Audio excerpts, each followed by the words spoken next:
April. April already. Means we're praying for 4 special people. 4 people now. We're up to 4 people on our prayer list.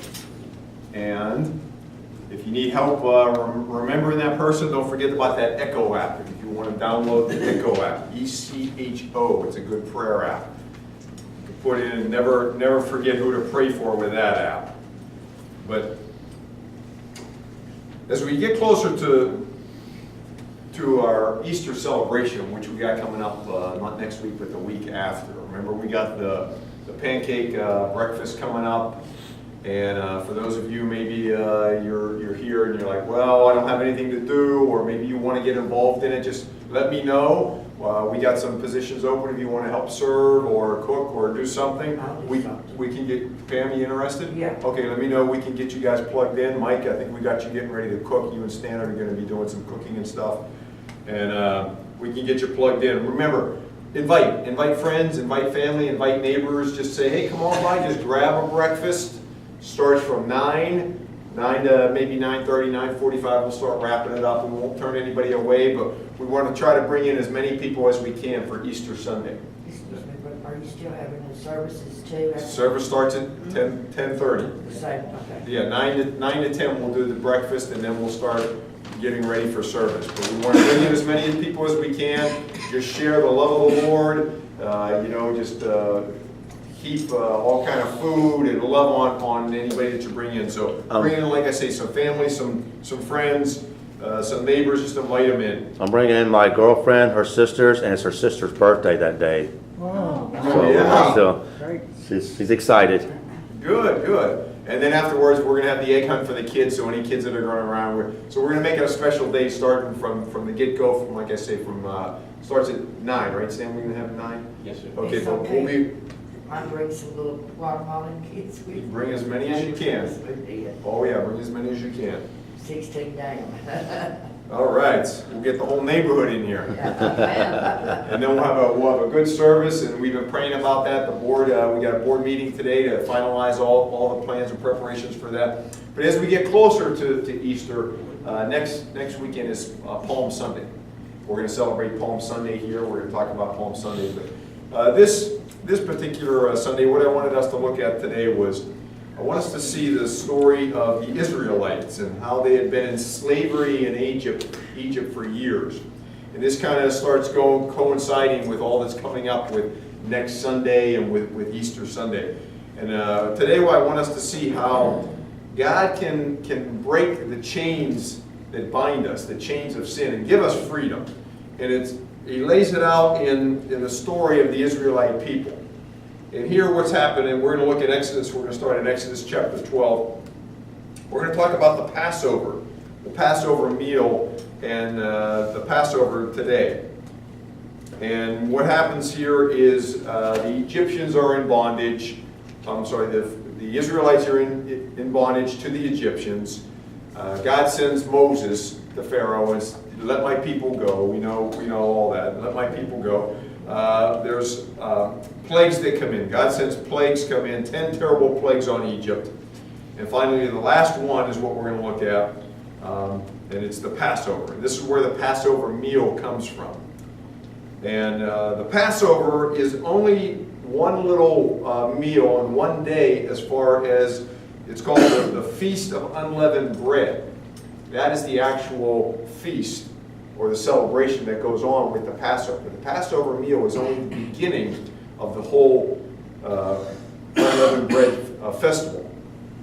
So we're going to look at that today as well. Exodus chapter 12 and verse 1.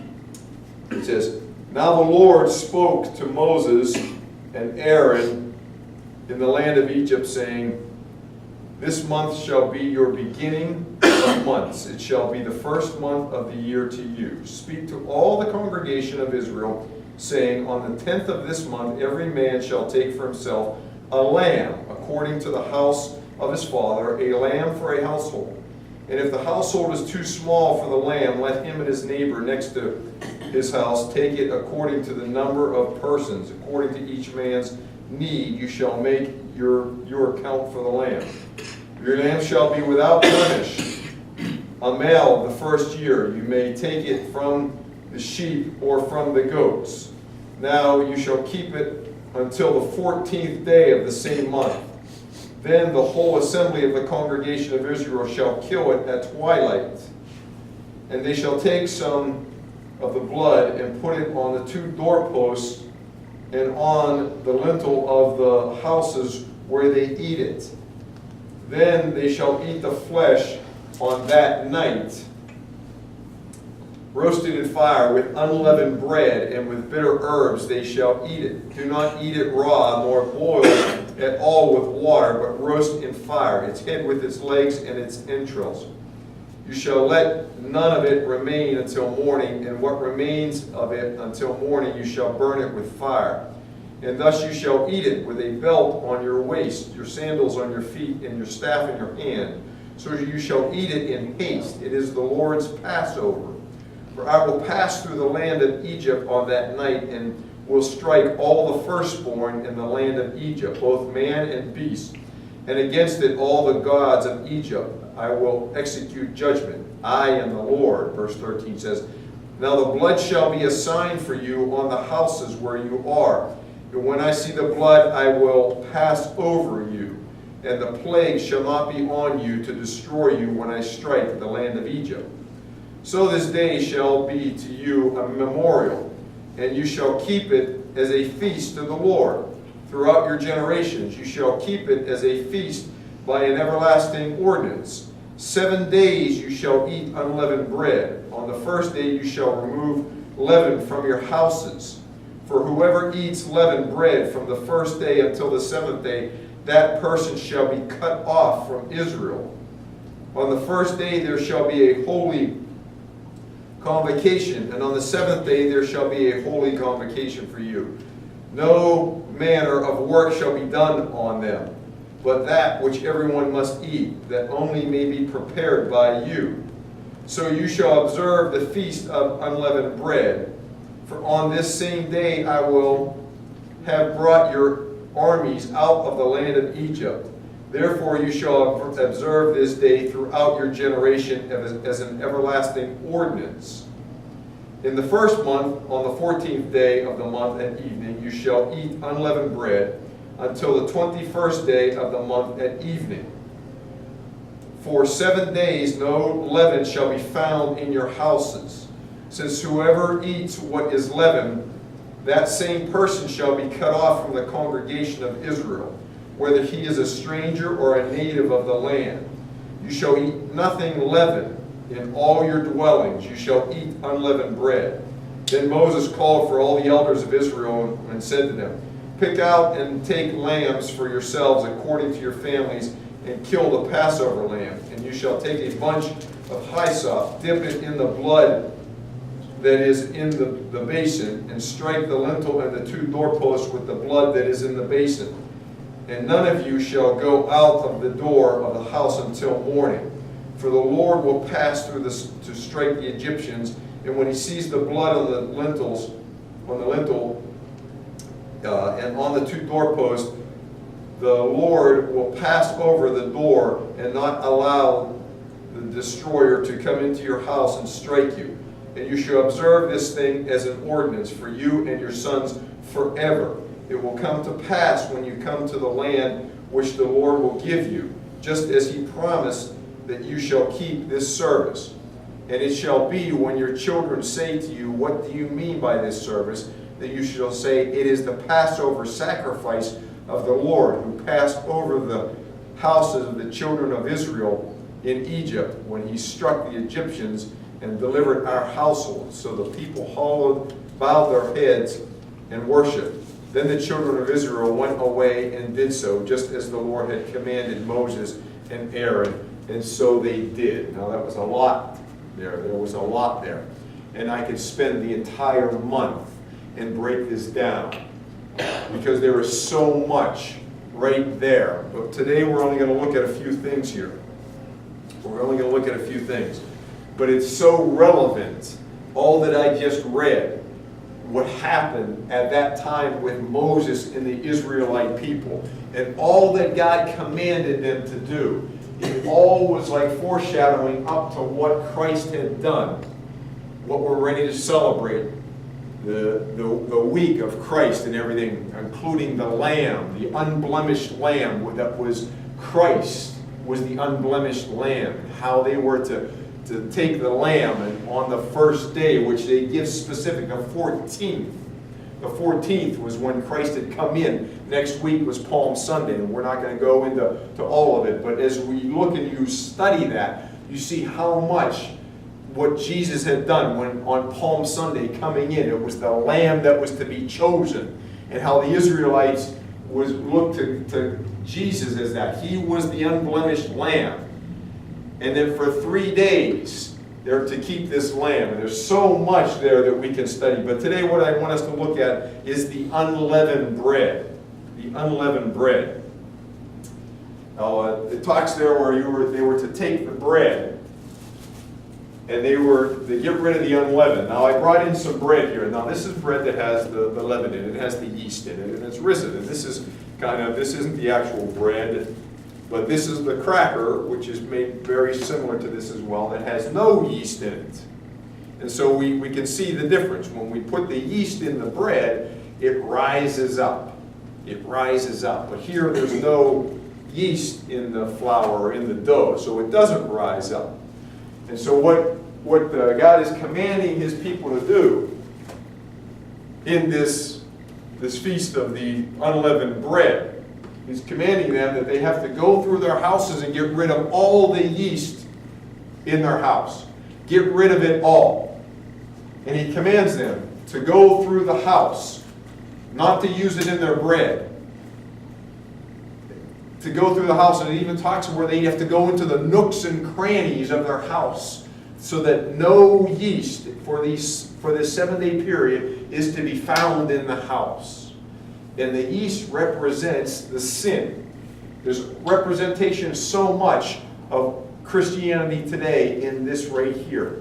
As far as the lamb, the unblemished lamb, and how it's supposed to be killed, and the blood that's taken and put over the doorpost.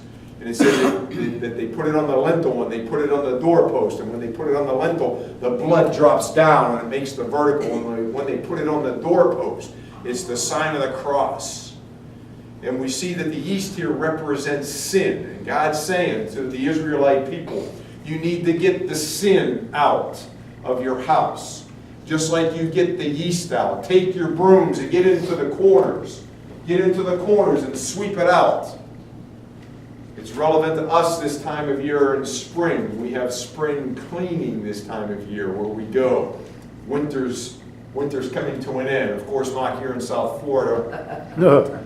Winter, our cool weather of 78 degrees is coming to an end. And we're getting ready to get into our summer months.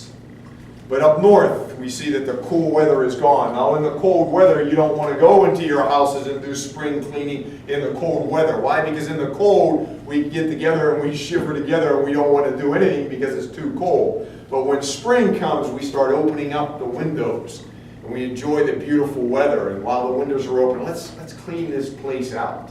Let's get some fresh air in here. Let's clean this place out. Spring cleaning. God says, clean out your houses. Get the yeast out. All of it. Get it all out. He calls us to get the sin out of our lives. Get the sin out. In spring, in this feast that we come to, we see all about sin right this time of year. What is the sin in our lives? We walk around and we like to think, well, there's no sin in our lives. But there's so much sin that we see, that we allow to come into our lives. There's a story of a father that brings his little son into the emergency room, and the nurse is in there, and she looks at him, well, what's the problem? And the dad says, well, he'd taken one of those little tires off of his little, car, and he stuck it up his nose. And oh boy, what a little boy, huh? And what a little boy. He wasn't just sticking his finger up his nose like little boys do. He stuck a tire up his nose and it got stuck up there. And so they went, and they got it out, and the father was so appreciative, and so he takes off on his way. And about a half an hour later, the father comes back into the emergency room, and they're like, well, what's the problem? And the father said, well, I was driving home, and he said, I just wondered, how did my son get that tire stuck up his nose? And the father says, I kind of realize how he did it now. Did you get this tire out of my nose? Couldn't figure out how he got the tire, the son got the tire in his nose, so he figured out, well, how did he do that? And he got the tire stuck in his nose.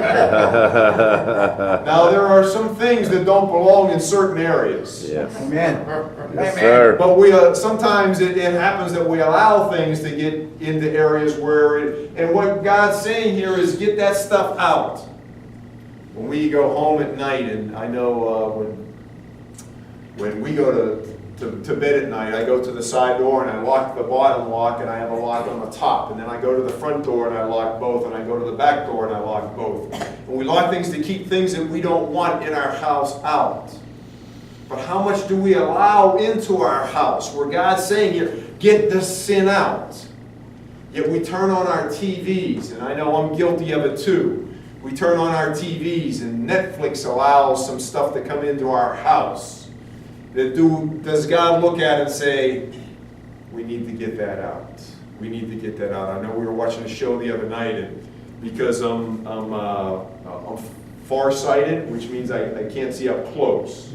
So I can see far away fine. So I sit on the couch that's in the back of our room. My wife, who is nearsighted, she can't see far. So she sits in the rocking chair. Of course, she's got the rocking recliner. I'm sitting on the couch in the back. She's got the rocking recliner closer to the TV because she can't see too far away. So she's got to be a little bit closer. And we're watching this show, and all of a sudden this half-naked girl comes on.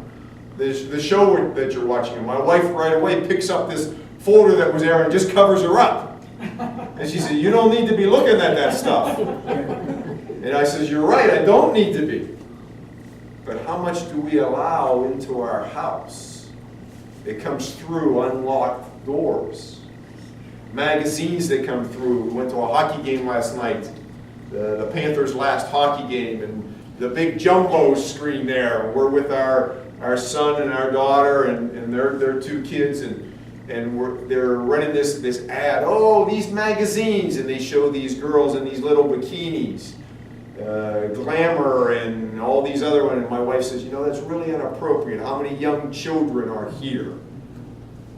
But how many magazines do we allow into our house? Maybe it's the swimsuit edition of Sports Illustrated, or how much do we allow in? Because see, just a tiny little bit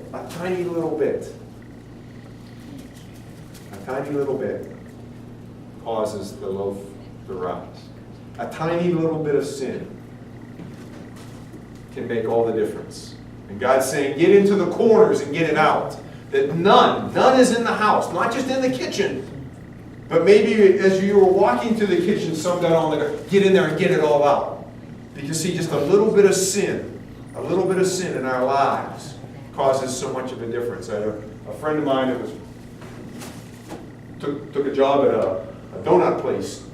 And we were like, oh yeah, we get those donuts. And he was this entrepreneur thinker all the time, and he thought right away, oh my gosh, I'm going to get on the boss's good side. I'm going to let the dough rise even bigger. And so he made these donuts, and the boss came in and he was like, it wasn't just a regular donut, it was like massive donut. The boss was like, what did you do? Oh, don't worry about it, boss. I just let them rise a little bit longer. You see, it's the same amount of bread. It's the same amount of bread, but how long do you let, it's not like you need to put more yeast in it. If you put the yeast in it, you only let it rise a certain length. See, it's all full of air here. If we were to take this amount of flour and this amount of flour, now of course these aren't the same, but if we take a pound of flour here and a pound of flour here, and we let the yeast get in and rise up, it's the same amount of flour, but look how much different this is. And it's the same in our lives as well. We get a little bit of sin in our lives, and sin, it's fun. It's fun. If it wasn't fun, no one would want to do it. No one would want to sin. But because of our bodies and what happened with Adam and Eve, sin becomes something that we can get addicted to.